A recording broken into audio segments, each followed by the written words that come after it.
Hello दोस्तों, online study point में आपका स्वागत है। और आज की जो हमारी वीडियो है उसमें हम डिस्कस करने वाले हैं भारत की जो भौगोलिक विशेषताएं हैं। तो देखिए, इसका जो डिस्क्रिप्टिव वीडियो है ऑलरेडी हमारा जो मेन चैनल है ऑनलाइन स्टडी पॉइंट वहाँ पर अपलोड हो चुका है। अगर आपने नहीं देखा है तो आप वहाँ पर जाकर देख सकते हैं। और ये जो वीडियो है हम इस वीडियो में उससे रिलेटेड सारे ही क्विज़ यानी कि क्वेश्चन सॉल्व करने वाले हैं। तो अगर आपने वो वीडियो नहीं देखा है, पहले जाकर के आप डिस्क्रिप्टिव वीडियो देखिए, सारा समझिए, इसके बाद आप क्वेश्चंस को सॉल्व कीजिएगा। ठीक है, मैंने सारा का सारा जो भारत की भौगोलिक विशेषता है, भारत का जो विभाजन है उसमें डिस्क्राइब किया है अच्छे से। तो आप जाकर के वो वीडियो देख सकते हैं, लिंक आपको डिस्क्रिप्शन में मिल जाएगी। तो वीडियो काफ़ी इंपॉर्टेंट है सारे ही एग्जाम के पॉइंट ऑफ व्यू से, तो लास्ट तक देखिएगा। पसंद आए तो लाइक एंड शेयर ज़रूर कीजिए। और आपने अगर चैनल को सब्सक्राइब नहीं किया तो प्लीज़ चैनल को सब्सक्राइब करें, बेल आइकन प्रेस करें, जिससे सभी वीडियो के नोटिफिकेशन आपको मिले। अगर नोटिफिकेशन नहीं मिलता है तो आप टेलीग्राम ज्वाइन कर लीजिए, वहाँ पर सारे वीडियो के नोटिफिकेशन आपको मिल जाएंगे।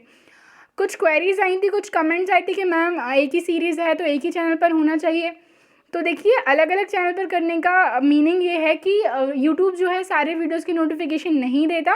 तो कोशिश ये रहती है कि वीडियो का नोटिफिकेशन आपको मिले ताकि ज़्यादा से ज़्यादा लोगों तक वीडियो पहुंच सके। इसलिए ये जो हमारी सीरीज़ है इसकी डिस्क्रिप्टिव वीडियो आपको ऑनलाइन स्टडी पॉइंट पर मिलेगी। और इसकी जो क्विज़ की वीडियो है, क्वेश्चंस की वीडियो है, वो ऑनलाइन स्टडी पॉइंट जो है 2.0 पर आपको मिलेगी। ओके, शुरू करते हैं आज की वीडियो। भारत की जो मुख्य भूमि है उसकी दक्षिण सीमा है। तो भारत की जो मुख्य भूमि है उसकी दक्षिण सीमा है 8 डिग्री 4 मिनट उत्तरी अक्षांश। ठीक है ना, हम बात करें भारत जो है उत्तरी गोलार्ध में 8 डिग्री 4 मिनट से लेकर 37 डिग्री 6 मिनट तक जो है उत्तरी अक्षांश में ये सिचुएटेड है। ऐसे में अगर हम इसकी बात करें, ठीक है, उत्तरी अक्षांश में।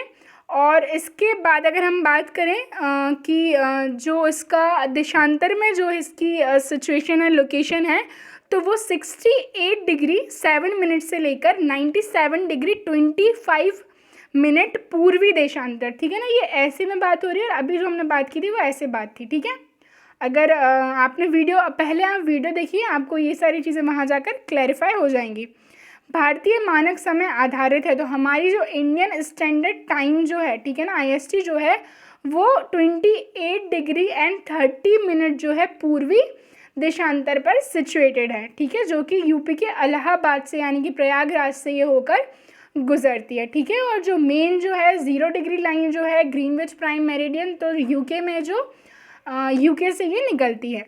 ठीक है, और जिस PDF के बारे में सबको पता होगा, अगर आपने अभी तक परचेस नहीं की है तो प्लीज़ आप परचेस कर लीजिए। आपके सारे ही गवर्नमेंट एग्जाम्स के लिए बहुत ज़्यादा ये हेल्पफुल होने वाली है। लिंक आपकी जो है डिस्क्रिप्शन में आपको मिल जाएगी। हम बात करें कि द्वीप समूह सहित अगर भारत की तट रेखा की लंबाई देखी जाए तो वो कितनी है, ये हमको बताना है। तो द्वीप समूह सहित अगर भारत की तट रेखा की लंबाई की हम बात करेंगे तो 7516.5 किलोमीटर, या फिर रफली आप 7517 किलोमीटर याद रख सकते हैं। जब हम इसमें अंडमान एंड निकोबार आइलैंड्स जो हैं उनको भी ऐड कर रहे हैं तब, ठीक है ना। और अगर सिंपली हम इंडियन मेनलैंड यहाँ तक की कोस्ट लाइन की बात करें तो वो कितनी है, 6100 किलोमीटर। ठीक है, नेक्स्ट देखते हैं भारत की उत्तर से दक्षिण तक की लंबाई। तो भारत की उत्तर से लेकर दक्षिण तक की जो लंबाई है वो कितनी है, 3214 किलोमीटर। ठीक है, 3214 किलोमीटर। और भारत की पूर्व से लेकर पश्चिम तक की जो लंबाई है वो 2933 किलोमीटर है। ठीक है, नेक्स्ट देखते हैं भारत की तट रेखा की लंबाई, तो ये कितनी हो जाएगी, 6100 किलोमीटर या फिर 6100 किलोमीटर। यहाँ पर स्पेशली मेंशन नहीं किया है कि हमने जो है हमारे आइलैंड जो द्वीप समूह हैं उनको ऐड करके, ठीक है ना, उनको ऐड करने के बाद जो हो जाएगी कितनी, 7517 किलोमीटर। नेक्स्ट देखते हैं भारत का क्षेत्रफल विश्व के कुल भौगोलिक क्षेत्रफल का कितना प्रतिशत है। तो ये जो है लगभग 2.4% कवर करता है पूरे जो वर्ल्ड का एरिया है, ठीक है, उसका। ठीक है, नेक्स्ट देखते हैं कि क्षेत्रफल के क्रम में भारत के 3 बड़े राज्य कौन कौन से हैं। तो क्षेत्रफल के क्रम में राजस्थान, मध्य प्रदेश और महाराष्ट्र भारत के 3 सबसे बड़े राज्य हैं। ठीक है, नेक्स्ट देखते हैं कौन सा राज्य उत्तर पूर्वी 7 बहनों में इंक्लूडेड नहीं है। तो इनमें से जो है कौन सा है, तो ये है पश्चिम बंगाल। ठीक है ना, मेघालय, अरुणाचल प्रदेश, त्रिपुरा, मिजोरम, नागालैंड, असम, ये जो हैं किस में है, तो ये 7 सिस्टर्स का पार्ट है, जिनमें से कि पश्चिम बंगाल इसका भाग नहीं है। ठीक है, नेक्स्ट देखते हैं, भारत प्राचीन जो सुपर महाद्वीप है गोंडवाना लैंड का भाग था और वर्तमान में जो है कहाँ पर ये शामिल है, मतलब और कौन कौन से पोर्शन थे जो गोंडवाना लैंड का पार्ट थे। तो जब हम ये थ्योरी पढ़ेंगे कॉन्टिनेंटल ड्रिफ्ट थ्योरी पे एक जब हम लेक्चर लाएंगे तो वहाँ पर ये आपको क्लियर हो जाएगा। पहले एक पूरा लैंड मास था जो सेपरेट हुआ, ठीक है, और इंडिया जो है ड्रिफ्ट करके नॉर्थ ईस्ट डायरेक्शन में गया और यूरेशियन प्लेट से ये टकराया और यहाँ पे आगे ये सेटल डाउन हो गया और इस वजह से यहाँ पर हिमालयाज़ का फॉर्मेशन हुआ। तो दक्षिण अमेरिका, अफ्रीका और ऑस्ट्रेलिया ये तीनों ही जो हैं गोंडवाना लैंड का पार्ट है। तो डी ऑप्शन हमारा करेक्ट हो जाएगा। नेक्स्ट देखते हैं, भारत के किस प्रदेश की सीमाएं तीनों देश हैं, तीनों देश यानी कि नेपाल, भूटान एवं चीन से मिलती हैं। तो कौन सा देश है ये, कौन सा प्रदेश है, तो ये सिक्किम, ठीक है। सिक्किम की लोकेशन अगर हम देखें तो कुछ इस तरह से है, तो यहाँ भूटान मिलेगा, यहाँ पर नेपाल और यहाँ पर चाइना है, ठीक है। नेक्स्ट देखते हैं, कौन सा महत्वपूर्ण अक्षांश भारत को दो लगभग बराबर भागों में बांटता है, ठीक है ना। तो कौन सा महत्वपूर्ण अक्षांश यानी कि कौन सा लैटिट्यूड है, तो ये है 23.30 नॉर्थ लैटिट्यूड, 23.5 जो नॉर्थ लैटिट्यूड है जो कि हमारी क्या है, ट्रॉपिक ऑफ कैंसर, ठीक है ना। कर्क रेखा जो है भारत को लगभग दो बराबर भागों में बांटती है। तो आप ये बताइए कमेंट करके कि कर्क रेखा भारत के कितने राज्यों से गुजरती है, ठीक है।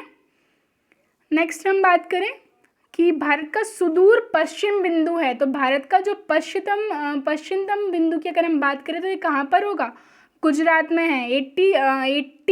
68 डिग्री एंड 7 मिनट हमने देखा था जो लैटिट्यूड था, ठीक है ना। जो लैटिट्यूड की हम बात कर रहे थे, लॉन्गिट्यूड की हमने बात की थी, जो सिचुएटेड है इंडिया जहाँ पर, तो वो कितना है 68 डिग्री 7 मिनट पूर्व से लेके कहाँ तक, 97 डिग्री 25 मिनट पूर्व तक, ठीक है ना। जहाँ यहाँ पर कहाँ है, अरुणाचल प्रदेश है। तो हमारा जो पश्चिमतम बिंदु है वो कहाँ पर है, गुजरात में, जो कि कौन सा, सरक्रिक, ठीक है। इंदिरा पॉइंट किसकी दक्षिणतम नोक है, तो इंदिरा पॉइंट जो है दक्षिणतम नोक है अंडमान और निकोबार द्वीप समूह की, ठीक है ना। इंदिरा पॉइंट जो है इंडिया का, अगर हम पूरे आइलैंड मिला के बात करें तो इंडिया की भी सबसे ज़्यादा दक्षिणतम बिंदु यही है जो कि अंडमान निकोबार में है।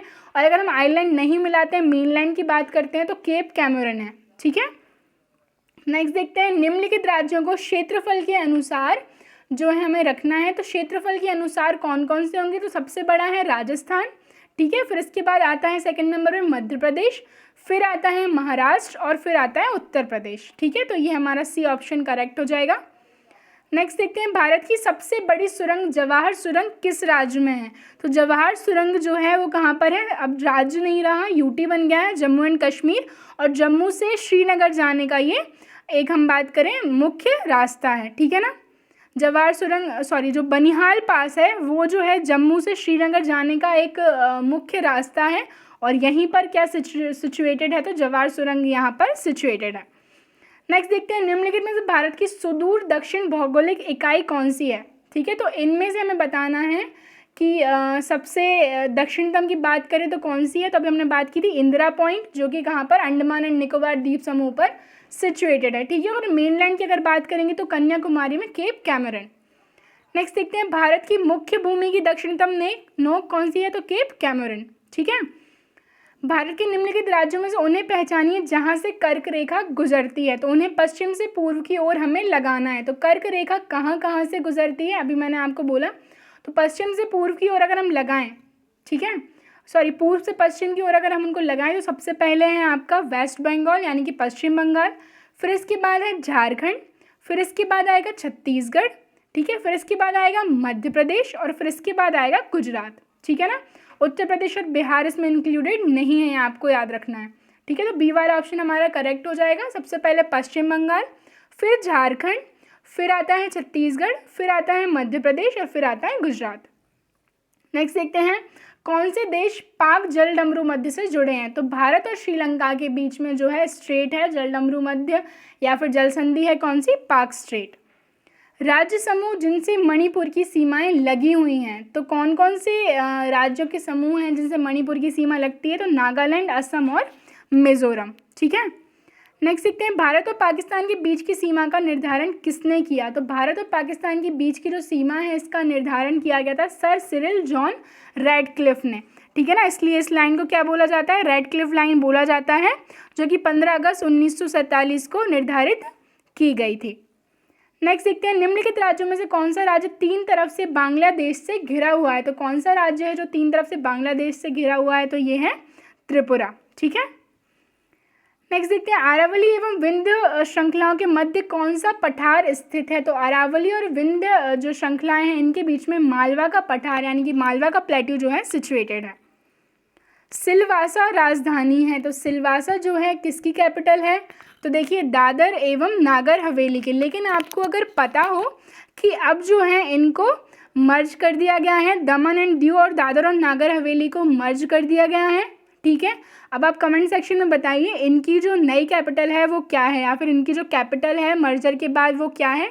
ये जो क्वेश्चन है प्रीवियसली पूछा गया था, इसलिए मैंने यहाँ पर डाला है ताकि आप लोगों को ये नोटिफाई कर पाऊँ कि ये जो हमारी यूटीज थी अब उनको क्या कर दिया, इनका मर्जर कर दिया गया है। नेक्स्ट देखते हैं, निम्नलिखित राज्यों में से किसकी तटरेखा सर्वाधिक लंबी है। तो सबसे लंबी जो है महाराष्ट्र की तटरेखा है, लगभग हम बात करें 1663 किलोमीटर। ठीक है, और इसके बाद जो है आंध्र प्रदेश की तटरेखा सबसे लंबी है। और भारत के 9 राज्य हैं जो तटरेखा से लगते हैं, जिनमें गुजरात, महाराष्ट्र, गोवा, कर्नाटक, केरल, तमिलनाडु, आंध्र प्रदेश, उड़ीसा और पश्चिम बंगाल हैं।